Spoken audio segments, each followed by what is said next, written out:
1MDB has sparked embezzlement and money laundering investigations across one of the at least biggest 10 corruption countries. scandals the world has ever seen. What may be the biggest financial scam in history. A number of corrupt 1MDB officials treated this public trust as a personal bank account. Follow us as we bring you into the courtroom where the biggest financial scandal in Malaysian history is being heard. By the Malaysian Insight, this is the Najib Razak 1MDB trial, and I'm Patrick Teo. Najib Razak turned up in court with a face mask after a 6-month hiatus in his 1MDB trial, which resumed today, May 19th, 2020, at the Kuala Lumpur High Court. Since we were here last in November 2019, the government had changed, and Najib's UMNO is now a major partner in the Perikatan Nasional government that took over from the imploded former ruling coalition, Pakatan Harapan. Najib's face mask was also a sign of the ongoing COVID-19 pandemic in Malaysia and the rest of the world. His 1MDB trial, which was originally slated to start in March 2020, was postponed multiple times as movement control measures and social distancing rules were put in place to curb the spread of the virus. Najib arrived in court at 2 p.m. for a half-day proceeding in the last week of the Ramadan fasting month. Though Najib's expression was hidden by the face mask he was wearing, it was obvious that he was in a good mood as he chatted with his aides and waved at the photographers present.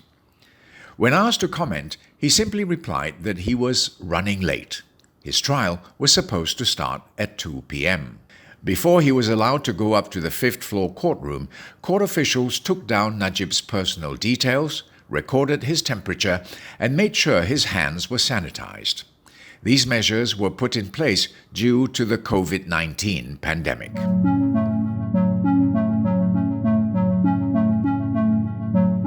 Inside the courtroom, Najib sat all by himself. This was another measure taken by the court to ensure social distancing was observed by all. Lead prosecutor Gopal Sri Ram brought up some housekeeping matters before the trial started. Gopal referred to a newspaper cutting in which Najib was quoted as saying that his 1MDB trial would be, quote, more conducive and fair, unquote, now. He told Judge Colin Sekera that by saying that, Najib had meant that, quote, the court emanated an atmosphere of an unfair trial until the change of government, unquote. He then informed the judge that he would file contempt proceedings against Najib. Moving on, the prosecutor also informed Judge Colin that Najib's stepson, Riza Aziz, may be added to the prosecution's witness list as, quote, he had indicated his readiness to testify, unquote.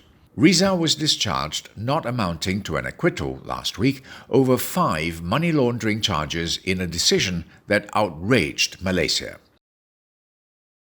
This podcast is meant to be listened in chronological order for it to make sense, so go back and listen from episode 1. We've wrapped up each day in court for you. In the witness box today was 1MDB CEO Shahrul Halmi. In his previous testimony, he told the court that 1MDB had unknowingly sent more than $1 billion to Good Star Limited, a company linked to businessman Low Tech Joe, or better known as Joe Low, because it was under the impression that the company was a subsidiary of PetroSaudi International. Before starting his cross-examination, Shafi informed the judge that he will take about 2 weeks to conclude the witness's cross-examination.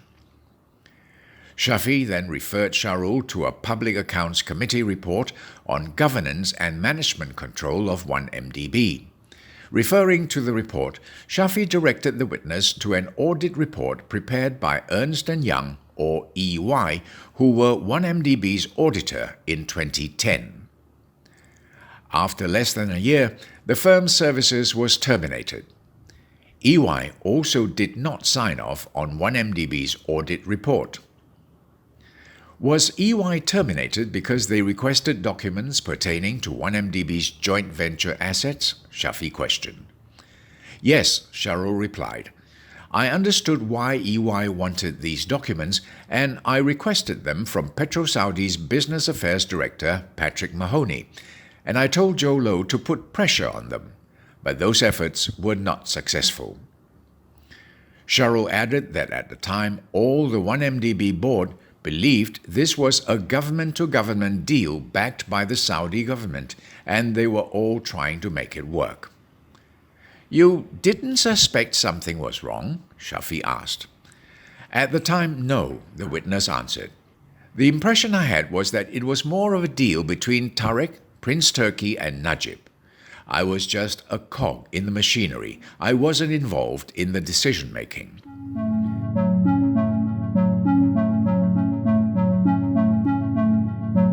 Still questioning Sharul about the audit report, Shafi asked the witness if he told the board about the difficulty in obtaining the necessary documents. I did inform the board, but it was never minuted, Sharul replied. It was not minuted because the board and I were under this pervasive view of, quote, must protect PM, unquote, which translates to must protect the PM, and that we must be careful what we minute. We didn't want the minutes to be used as extra ammunition for political attacks against Najib, he said. And with that, the proceedings ended for the day. The 1MDB trial will continue tomorrow. This podcast was brought to you by the Malaysian Insight. This podcast is produced, written and mixed by Revati Supramaniam. I'm Patrick Teo.